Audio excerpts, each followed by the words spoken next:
Okay, so here we go. This is Jim Reed with Summit Coaching and Summit Funding, mortgage company. And this series is we're interviewing our top producers that are in our proprietary coaching program. All of our loan officers at Summit have the opportunity to be coached by the best of the best loan officers in our company. It's peer coaching. We think it's the best way to go. Let me adjust my camera. Clearly not a professional. So we think it's the best way to go. We think that there's lots of coaching programs out there. And most of them are run by people who haven't done a loan in 5 or 10 years. And it just doesn't work. When you want to work on leadership skills or things like that, I think those mentors are great. But when you want to do more loans, I think you got to be around people who are doing and getting what you have. So I want to introduce Mike Black. Mike Black's been a loan officer with Summit Funding for how long, Mike? 3 years now. 3 years. And how long have you been a loan rep overall? I've been a loan rep for 19 years. 19 years. What? Yes. Wow. So qualify yourself. So tell us what the last 2 years have looked like in your business. Give us a breakdown of how many loans you've closed, how much volume you did, and maybe how much money you made as a loan rep. Yeah. So in 2020, I had my best. That was my best year that year. I did about 230 loans for right around 85 million. I made $960,000 that year. I was super bummed out because my goal was to make $1 million in loan rep commissions, and I came up just shy. Stop right there for 1 second. So you did 85 million and you netted 990,000. So if you do the math on that, that's over 115 basis points. Most Correct. people out there in the industry think they're getting paid 150, Mike, but what really happens? They get slaughtered with their teams. They got expenses that come out of their paychecks. I mean, they don't really net that 115 up plus. Or they do pricing concessions. They give pricing concessions too. Yeah. These are all the things we work on with coaching. So keep going. Keep telling us about your numbers. 2021, I did. I'm going to be a hair under 100 million. We're going to be at like 99 million, I think. I'm bummed. I've just missed 100 million this year. Oh man. It's not, the month's not over yet, but I think we're going to give it a good shot. And that's going to be about 245 units. And I will make about 1.25 million this year in commission. Excellent. So we're getting better on our margin. You're getting up closer to one and a quarter, which is something we work on. We want to be 1 1/4 above net. So that's really good. So you've been a loan officer for 18 years? 19 years. 19 years. Wow, you look young. I'm very impressed, except for the gray beard. Did you know I don't like the gray beard? So tell us where you worked, what your business was like before you came to Summit and got into coaching. Yeah. So I started out in the business in 2003 with just a manual, fed to the wolves type deal where, I got hired on the spot and I had no clue what I was doing for about 8 months. I left that as a broker. So that was the first time I've never been back in the broker business before, but I started out as a mortgage broker.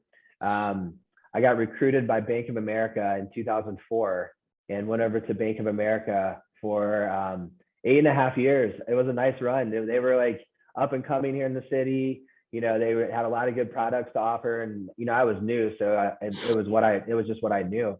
What I loved about Bank of America was it taught me a lot about the business. It taught me a lot about working in the banking world. What I didn't like about the big bank environment was that when I finally wanted to part ways with that environment and get into running my own business, which was 2012, I went to print my database out. And when I went to the copy machine and my database was printing hundreds of pages out, there was a big, gigantic black line down the middle of the page. And I realized at that point that 8.5 years of hard work meant nothing because those were not my clients. And it taught me a lot. I had to start over. So I started over in 2012, went over to another mortgage banker here in the city, Wintrust Mortgage. Had a nice run with them. What's a nice run look like? What's the most you made before you ever got in coaching? So I was stuck at $450,000. So you more than doubled it since you've been in coaching. I more than doubled it since I've been in coaching. Yes. Nice. I got into coaching in 2016, very high level coaching like we do here at Summit.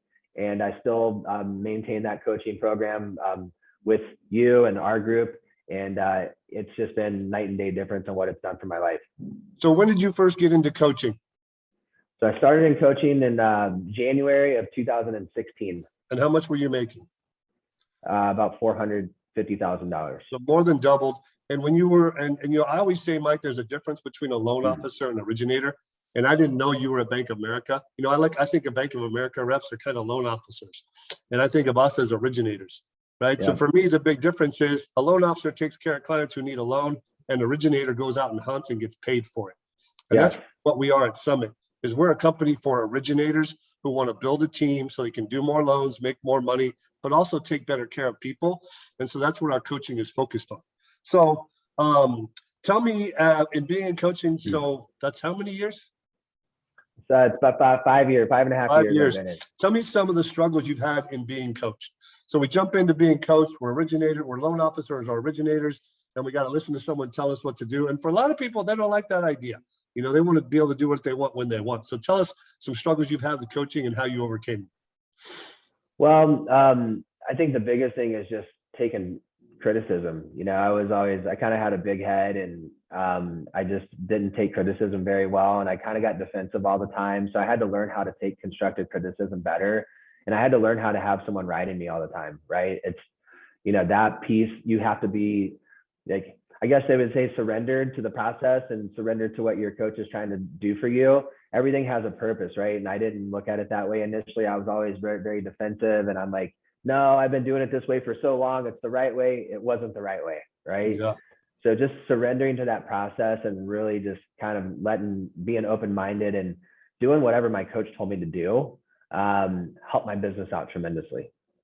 And how long did it take you to surrender at that level? Because for people, it's different. Some people come into coaching and they're ready to go and they surrender pretty quickly and do what they're told. Other people, it takes a while. How was it for you?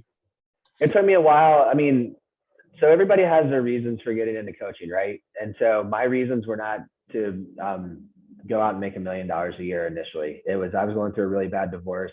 And at the time when that was going on, I needed someone to talk to. I needed someone to help keep my business afloat.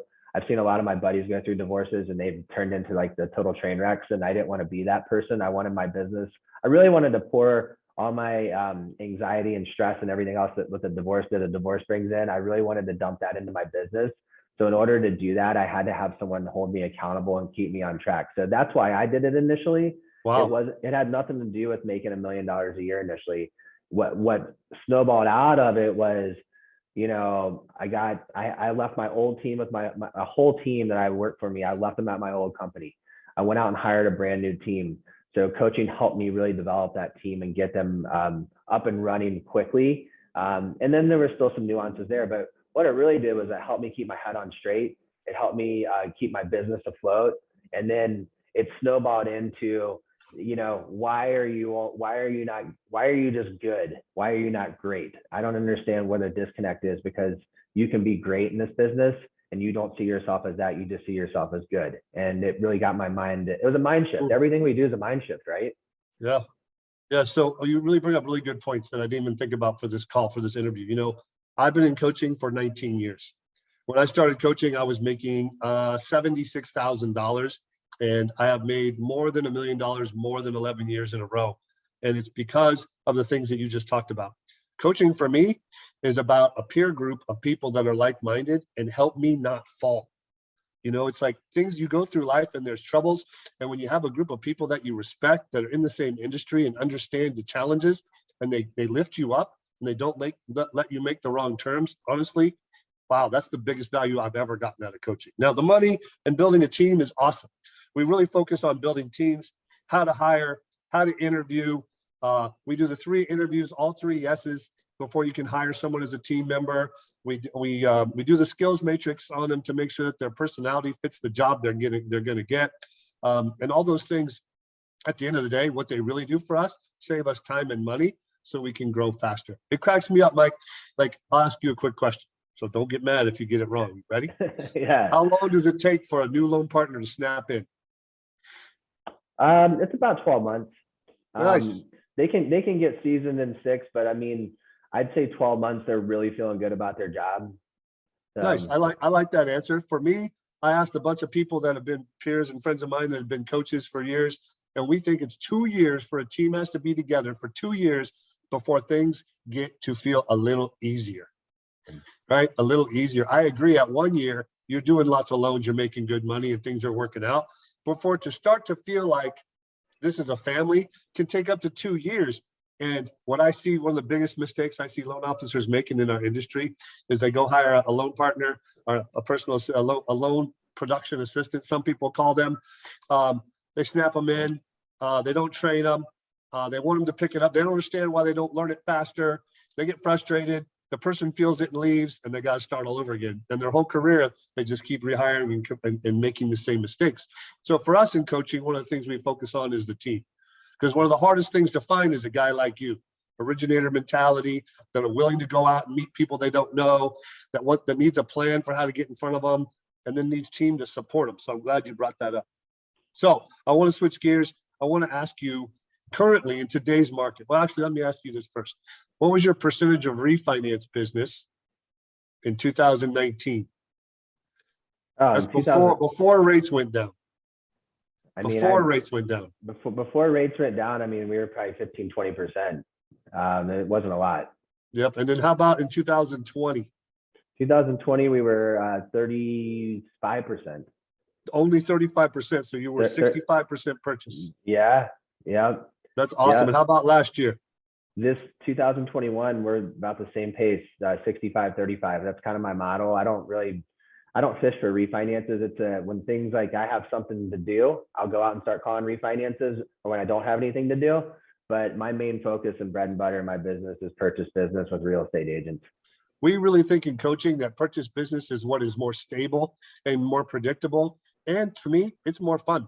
Like I have a simple business plan that I share with everybody. It goes like this. Find 5 realtors that are your friends that you do 10 deals a year or more with each. And we have some tactics that we use to meet these people. But imagine you got 5 people that you like to hang out with, and they do good business. They're in our business and they're good at it. And you close at least 10 deals a year with. Some of those guys are going to close 15, maybe 20. It just makes it a lot easier. The second step is get 5 realtors that you're acquaintances with. These are people that maybe you have a mutual business respect for. You close 4 or 5 deals a year with them. So, and then last is have a database of 400 people that you market to regularly and fill in the rest. I mean, if you follow that plan, Mike, it can make you a lot of money. So tell me the top 3 tactics that you're currently using to help generate more leads. I mean, I see the market changing, and I see a bunch of loan officers who are scared to go get back in front of referral partners, and they want to go consumer direct. It's a scary thought. You're going to compete with Rocket Mortgage. You're going to compete with all these web presences. And I think our niche is the relationship marketing. So give me 2 or 3 tactics that you're using that are working best for you. Well, one thing that we do that is always consistent is some sort of leveraged event every single month. No questions asked. It could be anything from a client appreciation party to what we do most consistently is lunch and learns. We want to provide value for our business partners and our agents. So that's one way that we add value to their business is we do lunch and learns that are focused on their business, not on my business, on their business, right? Nice. And I think the key to those lunch and learns is really having, like, bring yourself down to their level. We used to do them in the past. I'm not going to mention any names, but we did them in the past where they were being talked down to, and I didn't feel like it was something that the agents really recepted well to. I think you have to be right there with them, talking about, I'm working on this too, guys. These are things that I'm working on in my business so they can relate to what you're doing and how they can take it into their world, right? So that's one thing, leveraged events. We just did a big client appreciation party. We had over 450 people that showed up to it. Just a way to say thank you to our business partners and our clients. So having 1 or 2 big leveraged events a year, I think is key, but having that consistency with monthly happy hours, monthly lunch and learns, that's going to give you reasons to pick up the phone and call people. And like you said earlier, we're hunters. So we have to go out and hunt, and we have to have reasons to talk to people. That's a great reason. Yeah. All right. Give me one more. Another thing that I'm doing right now is, I think we forget about this. It freaks me out when my calendar is not completely full. So a tactic that I'm using right now that has been super helpful is looking at I have a very structured theme days set up like you do as well, Jimmy. And I follow those theme days as closely as I can throughout the week. But what I'm also looking at is what my calendar looks like the following week when I'm on my theme days. So making sure I always have a packed calendar with face-to-face meetings. I think that's key right now. Everyone's got phone burnout right now where they talk on the phone so much, they don't want to talk anymore. getting in front of people right now. Every single meeting I go to, I walk away with 1 or 2 leads from every single one of those face-to-face meetings. So I think really focusing on your calendar and packing that in on a weekly basis. And I'm not talking about starting on Monday and packing it in for the upcoming week. I'm talking about starting on Monday of this week and working on next week. Oh, I love that. Yeah. So it cracks me up. A simple business plan. So Mike mentioned theme days, and we'll cover that in future podcasts because it's important to have a plan for what you're going to do each day. But it is a simple business plan is depending on how much money you want to make. If you want to make 500,000, have 3 meetings a day, 15 meetings a week. If you don't have 3 borrower appointments that day, then you better have 3 realtor or builder appointments or CPAs or whatever you're going after. If you got 1 borrower appointment, then you better have 2 of those referral partner meetings. But if you can do 3 a day, you'll make over 500,000. I guarantee it. And you don't even have to be that good at it, which cracks me up. You just got to go see them and talk to them. People, I mean, we're selling to salespeople. It cracks me up. People get nervous to go talk to someone who's just like them. If you get them excited, they'll give you leads. It's really not that hard. If you want to make over $1 million, it's 5 meetings a day. I learned that from a good buddy of mine, Josh. So 3 meetings a day for $500,000, 5 meetings a day for $1 million. The choice is yours. In coaching, a lot of people feel, and I want you to talk about this for a minute. A lot of people feel, oh, coaching, you're gonna. I don't want to make $1 million. I don't feel the need to make $1 million, so I don't want to be in coaching. And I'm always like, look, if you jump into this program to help your business be more stable and make more money, it's going to be what you want that we focus on. So talk about that and how hard you get pushed and reaching your goals. Yeah, I think it all starts with what you want. I mean, it does. Like we have in our coaching program that we have set forth, we set goals up at the beginning of each semester, right? So those are the goals that I really hold people accountable to when I'm coaching them, right? And when I'm getting coached, those are the goals that I want people to hold me accountable to, my coach to hold me accountable to. So you don't have to make $1 million. It's where you're happy, right? You got to have a happy number in your life. Not everybody's going to make $1 million. Not everybody's going to make 2 million, but do you want to make 500 or do you want to make 400? So I think the goal setting portion at the beginning of the semester and really reviewing that and holding each other accountable for that is the key. Because I think what a lot of people do at the beginning of the year is they set goals and they never look at them again, right? So being reminded about those goals constantly, about where you're at in that process. Have you hit those yet? And having like really firm consequences set aside if you don't hit them will get you to where you want to be. That's 500,000. Great. That's perfect. That's what we're going to work on this semester, right? Nice. I totally agree. So we're getting close to the end. What's next for you? Been a loan rep for 19 years. You're helping run a branch now. You got a co-branch with Tom. How many loan officers do you guys have? So we have, I took over with 5, and we have 3 MLAs starting. So our MLA program's lights out right now. We're putting them through the MLA program. They're starting in January. Our goal is to double our number of producers in our office next year. So we're already halfway there. Nice. Starting in January. So that you guys know, at Summit, we have a program for mortgage loan apprentices. It is the reason we're doing this at Summit is for 2 reasons. Number one is we want to pay forward what we've been taught. I mean, I don't know about you, Mike, but I feel so lucky to be in this business. It's crazy. The opportunities we have. And so as we get better at it, we want to teach new people the business. So that's one reason. The second reason is we got loan officers and branch managers like you who've been coached, who are really good at the business, the P&L, who are really good at running a team. And we want to give you an opportunity to do more and pay it back as well. So as a mortgage loan apprentice, you get placed on a team, a loan officer's team, and they learn the business for 6 months. Then they go out, originate for 6 months. They start closing loans about the 9th month usually. Some are faster, some are a little slower. By the beginning of the 2nd year, they're closing 3 or 4 loans a month, and it goes on from there. And then the team that they're on gets some compensation for it. So it's a win-win-win, which is super rare. It creates a triple win. It's a program we have. If you're interested, you can call us about it. So listen, Mike, I'm super impressed. And you're one of our coaches, and I really appreciate you doing this call with us. Make sure that you make 2022 better than 2021, buddy, and I'll be right there with you. All right, guys, I'm Jim Reed with Summit Coaching and Summit Funding. Thanks for joining us on this podcast. If you want to reach out to us, you can reach me directly at 916-266-4422. Give me a call. Bye.